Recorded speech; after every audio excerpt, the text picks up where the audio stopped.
What I wish I would have known about going through birth with group B strep and learning, obviously after losing my baby, about group B strep. The obvious answer for this is I wish I would have just known about it. Like, I wish I would have understood what group B strep was. I wish I had either researched it or been informed about it.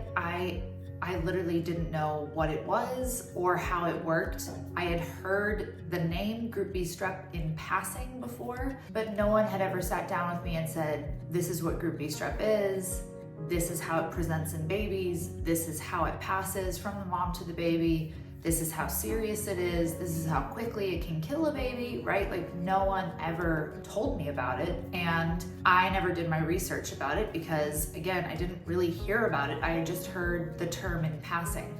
So that first answer right out the gate is I just wish I had known what it is. So let's talk about what it is. Group B strep is bacteria that you can carry in your vagina, in your anus. You can carry it. A lot of the population carries it, and it's not harmful to you.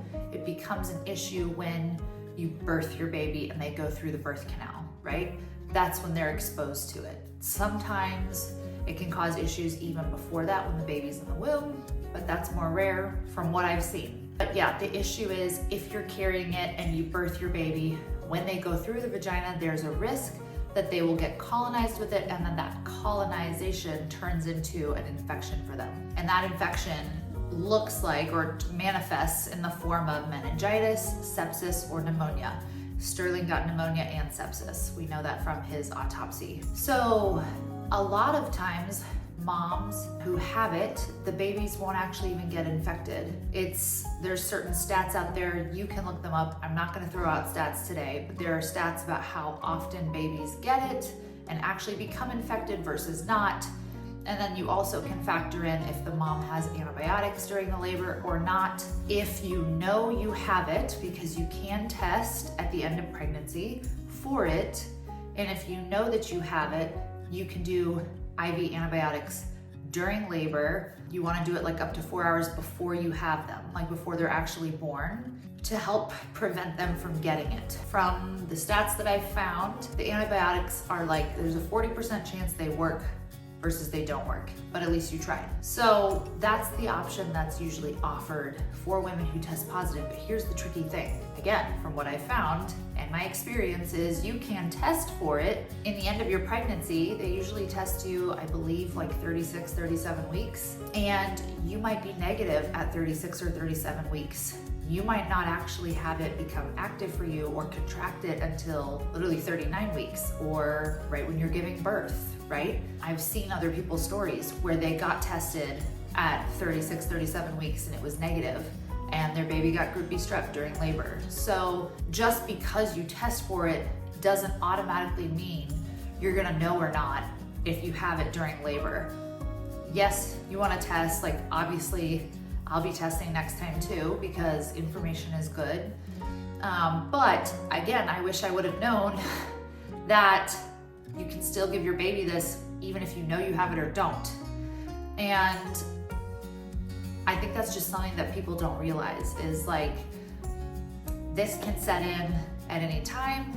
And I guess because of that, there's always somewhat of a chance that your baby could get this. Something I didn't know and I wish I would have known is that in pregnant mothers, you can have some symptoms of group B strep, and I had them and I didn't know that that's what I had. If you saw my previous video where I shared our story and my experience, then you know that towards the end of my pregnancy, I had burning after I would pee. Every time I went pee, I would have burning. And I said to my midwife, like, I have burning after I pee, which is weird because a UTI, usually you burn while you pee. Mine's afterwards. So now I know from research that I've done is symptoms of group B strep in a mom, in a pregnant woman, can present as like a yeast infection, but they're not. So it does cause burning down there.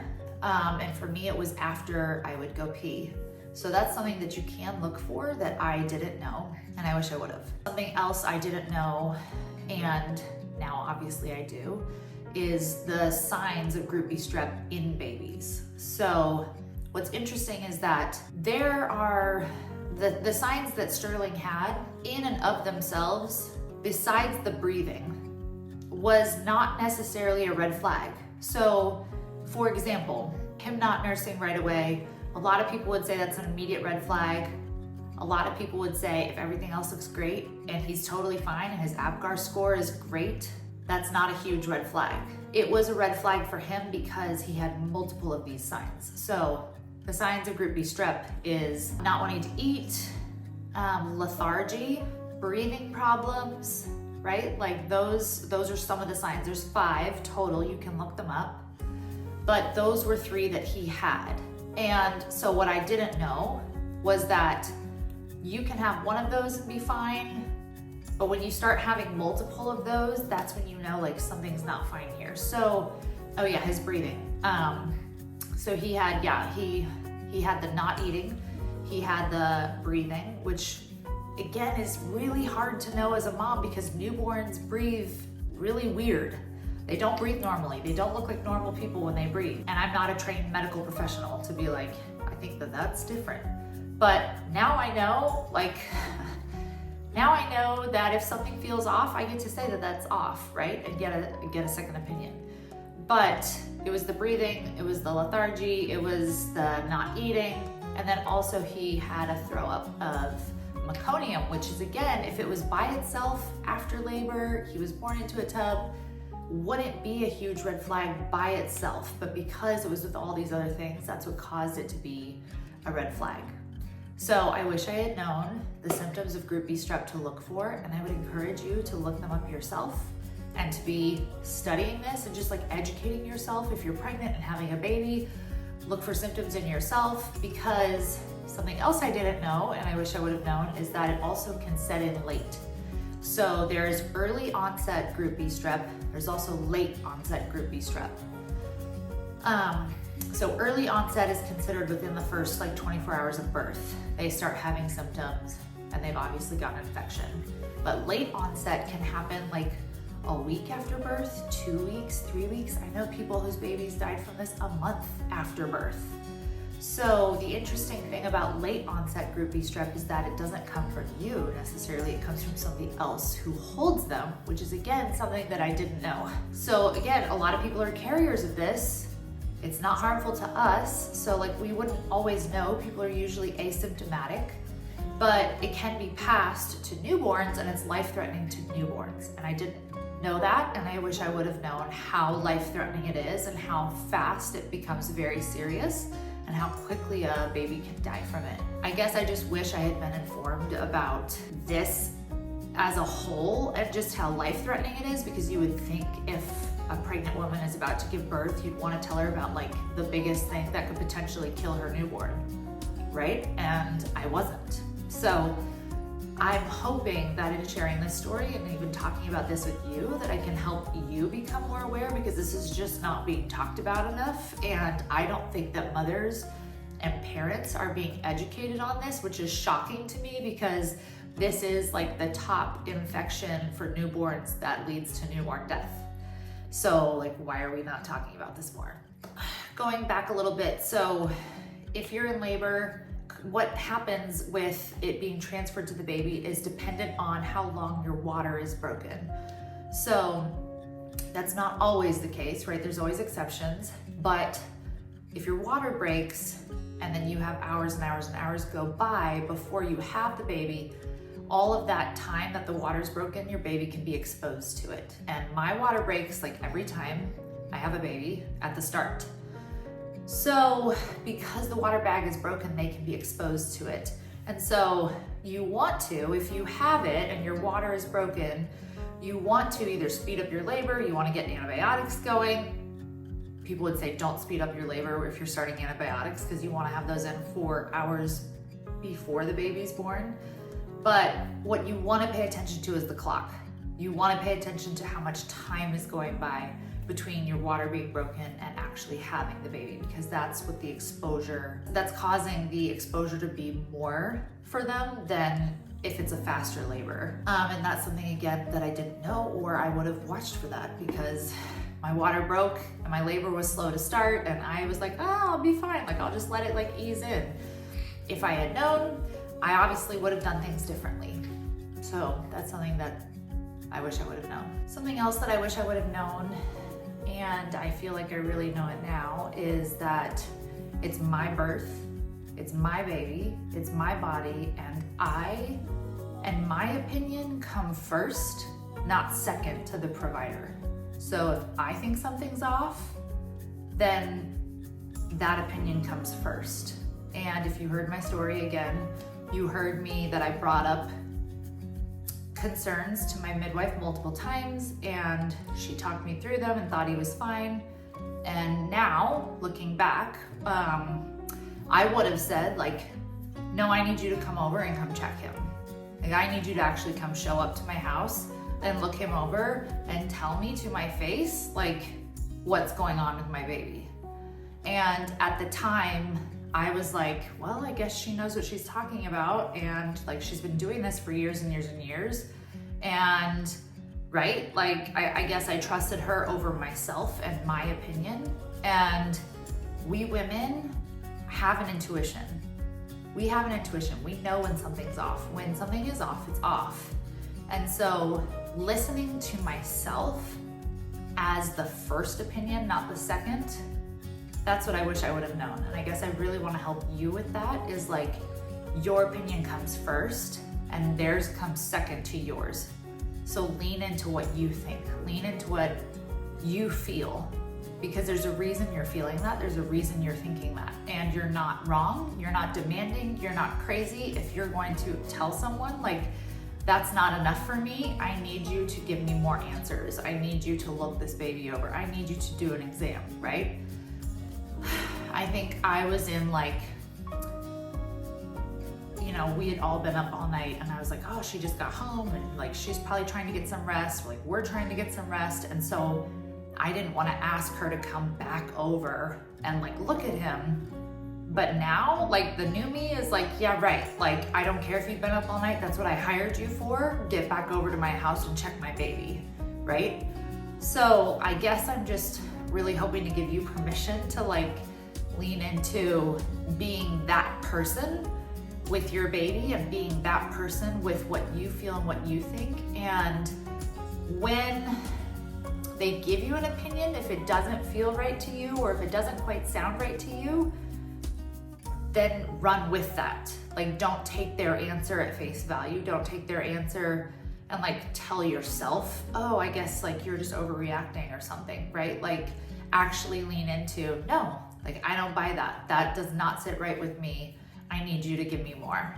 And so that's something that I wish I would have known. I guess I've grown in that a lot since he passed, and that's definitely something that I would do differently. I guess what I wish I would have known is just how quickly things can get really serious with newborns. I've been fortunate that all of my previous pregnancies, my previous children have been really healthy, and we haven't had anything like that. And so I probably didn't realize like how fast things can get really bad with like a newborn. And I probably should have known differently, but I just had different experiences before. So I guess I wish I would have known, like, hey, if something's wrong with a newborn, like, you don't need to freak out, but like, you do need to take this very, very seriously. So that would be my encouragement to you, is like, if you're seeing any kind of red flags, like, take that very, very seriously. That's something that I will obviously be taking away from this as well too. I wish I would have known that providers make mistakes. All kinds of providers make mistakes. You can do a lot of research on this. There are a lot of doctors that miss this. There are a lot of hospitals that miss this. There are midwives that miss this. It's not a home birth thing. It's not a hospital birth thing. It's a practitioner thing. It's a thing of, this is not talked about enough in the medical community, period. I have found so many stories of people on both sides that have experienced this, even people that caught it in time, and their baby still passes away from it. So that's the other thing I wish I had known, is like, even if you catch it and even if they get treatment right away, they can still pass away. Even if they catch it and you give them treatment and they survive, they can have long-term disabilities. Like, this is a very big, real thing. And the entire medical community has kind of fallen down when it comes to pregnant mothers and like educating people and really helping us with this. And I know they're doing the best that they can, but I do know that this just needs to be something that's talked about more. And so I guess like knowing that and knowing that practitioners can make mistakes, I wish I would have asked my midwife last time, like, have you ever had this? Has this ever been an issue? Have any of your clients lost a baby for this reason, right? And I didn't even think to ask that because I didn't know about it. So ask those types of hard questions when it comes to your practitioner. And like, what signs are they looking for? And how are you going to know if they're actually watching for this, right? So it's really putting those hard questions to them because no one is above making a mistake. And so while we hire them and we do trust their support, that's why we lean into our intuition first. That's why we lean into our gut feelings first, is because no one's above making a mistake. And so we want to really follow like what we're feeling because we know when something's off. I wish I would have known that you can do everything right. You can do the test, you can do the antibiotics, you can make sure that you get them all the best care, and it can still go wrong. So it's truly not your fault. It's not your fault. And this happens. Like, it's a really, really sucky fact. It's a really sucky truth, but this does happen. And it's not like always dependent on doing all the right things. And like, yeah, we want to do all the right things. We obviously want to be proactive in that. But I just want you to know, like, if you're going through this, it's not your fault and you did the best that you could. And don't let yourself go down the road of what ifs, because even if you had done all of that, there's still no guarantee. And that helped me to think about in the last year, and I really would just want to help you with that too. I'm sure there's lots more I could add to this video, but those are like the biggest things that I guess I wish I would have known, is just actually been talked to about what it is and the science to look for and the seriousness of it. So if I can encourage you in anything, it would be to go look it up and start researching it and just learning about what group B strep is. And I know in pregnancy it's like so overwhelming because there's so many things you're supposed to research and learn. But if I could tell you, I would say this is number one. Like, this is number one, and I don't know why no one told me that this is number one. But this one is life or death. So like, educate yourself on this one. That's what I wish I would have known. So if you like this video, go ahead and like and subscribe. I'll see you back on the channel. We're gonna keep talking about this and spreading awareness and just starting these conversations so that hopefully situations like this can be prevented, so that parents can become more educated, so that mothers can advocate for themselves better, and so that more babies can hopefully avoid this.